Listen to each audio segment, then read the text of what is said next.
जगभर 8 मार्च हा आंतरराष्ट्रीय महिला दिन म्हणून साजरा होतो. कर्तृत्ववान स्त्रियांचा, माता भगिनी, पत्नीचा सन्मान करणारा हा दिवस. मात्र महिला दिनाच्या पूर्वसंध्येला एका महिलेसोबत मन हेलवून टाकणारी घटना घडली.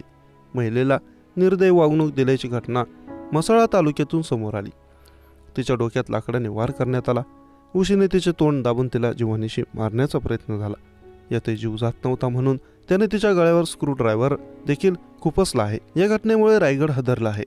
रायगडच्या म्हसळा तालुक्यातील कुर्तुडवाडीतून ही मन हेलावून टाकणारी घटना समोर आली.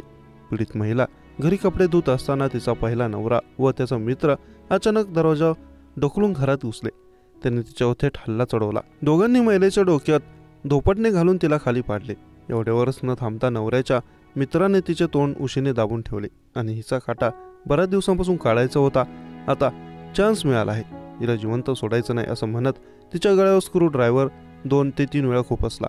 यामध्ये महिला गंभीररित्या जखमी झाली. पीडित महिलेने या प्रकरणी म्हसळा पोलीस ठाण्यात तक्रार दाखल केली. तक्रारीची दाखल घेत पोलिसांनी आरोपी दुरेश तावडे, राहणार नळेफोडी, माणगाव आणि त्याच्या अज्ञात मित्राविरुद्ध गुन्हा दाखल केला आहे. पीडित महिला गंभीररित्या जखमी झाली असून तिला म्हसळा येथील उपजिल्हा रुग्णालयात माणगाव येथे उपचारासाठी दाखल करण्यात आलं. ती जीवन मरणाची लढाई लढत आहे.